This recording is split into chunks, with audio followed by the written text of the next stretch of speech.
I want to start by saying this. It's incredibly brave of you to even ask how to change the parts of yourself you're worried might be toxic.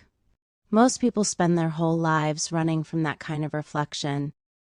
It's uncomfortable, sometimes painful, to admit that maybe we've hurt others, pushed people away, or made things harder than they needed to be. But the fact that you're here searching for a way forward tells me something important. You're already taking the first step toward growth. And here's what I want you to know right away. You're not stuck this way. Personality isn't concrete. It's more like clay shaped by your experiences, your choices, and your habits. With patience and persistence, you can reshape it into something healthier and more loving. It won't be instant and it won't always be easy, but it is absolutely possible. So let's talk about what this journey looks like. Not as some cold checklist or clinical lecture, but as if we're two friends sitting at a kitchen table, coffee mugs in hand, talking honestly about life and change. Looking in the mirror without flinching, the hardest part of change is simply facing yourself. If you've noticed patterns, snapping at people, clinging to grudges, gossiping, needing control, or filling the air with negativity, it can feel like staring at a mirror that doesn't flatter you. But here's the truth. Seeing your reflection clearly is the doorway to growth. This is where self-awareness comes in. It's not about shaming yourself, it's about noticing. Imagine you're watching your own life like a documentary. Instead of condemning yourself for every misstep, you're the narrator observing, there I go again. I snapped because I felt ignored. Interesting. That gentle curiosity is powerful. Shame keeps us stuck, but curiosity opens the possibility of change. Even something as small as jotting down a moment when you felt reactive can reveal patterns. Over time, those tiny observations add up like puzzle pieces slowly forming a picture. Owning your part. Once you can see your patterns, the next step is responsibility. Toxic habits thrive in blame of others, of circumstances, even of bad luck. But real transformation begins the moment you say, that was on me. Owning your part doesn't mean drowning in guilt or shouldering the weight of every conflict. It means recognizing your role, the part of the story you actually control. Maybe the other person was rude, but if you exploded in anger, the explosion is yours. That's the piece you can rewrite. It's uncomfortable. Our egos want to wriggle away with excuses. But every time you choose responsibility over defensiveness, you strengthen the muscles of maturity, and those muscles carry you into healthier relationships and a calmer inner life. Trying something different, even if it feels strange, here's a surprisingly powerful trick. Practice the opposite of your usual toxic response. If you normally have to get the last word, experiment with silence.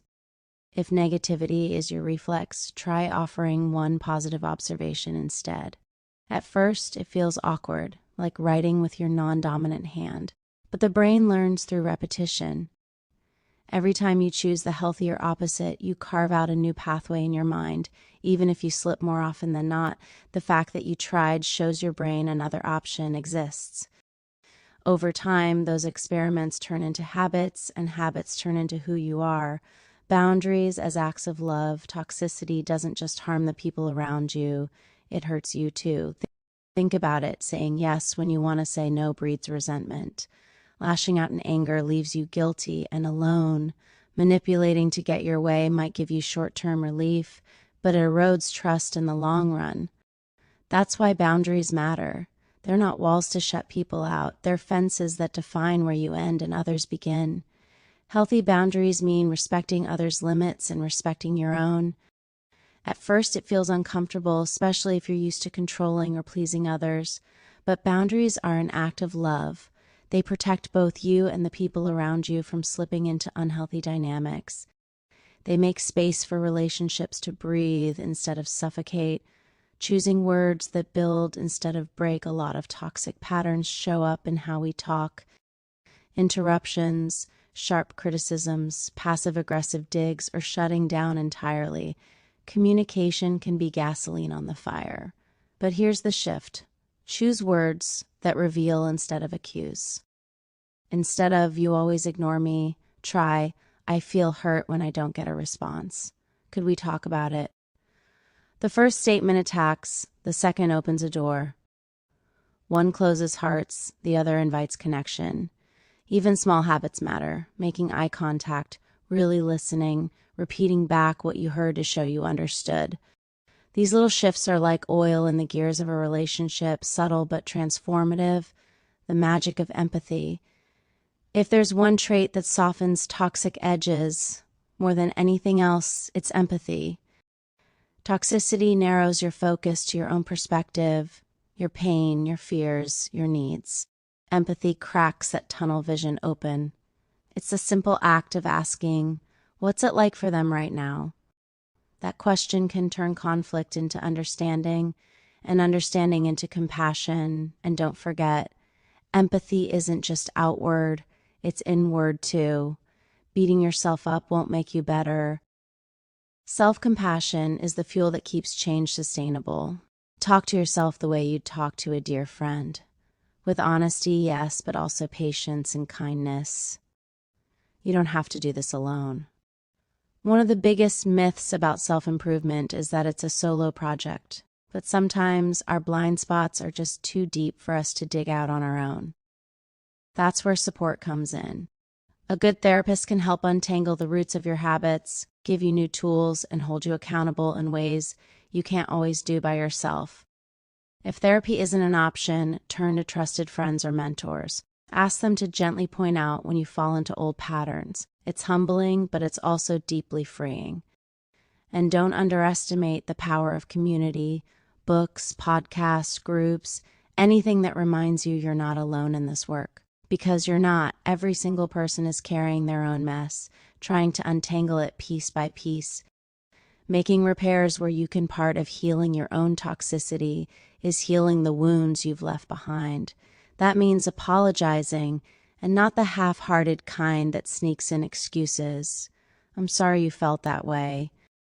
No, a true apology is simple, vulnerable, and accountable. "I realize I hurt you when I said that. I was wrong, and I'm sorry." You can't control whether the other person forgives you, but you can control how you show up. Even if the relationship never returns to what it was, the act of apologizing shows you're committed to growth. It's one of the most powerful signals you can send to others and to yourself that you're serious about change. Remember, it's a long game. Here's the part that takes patience. Change is slow. You won't wake up tomorrow a completely different person. Some days you'll fall back into old patterns. That's not failure. It's part of the process. Think of it like steering a massive ship. The first turns feel sluggish. It takes time before you notice you're moving in a new direction. But if you keep at it, the course shifts. One day you'll look around and realize you're not in the same stormy waters anymore. A final word for you, friend. I know toxic is a heavy word.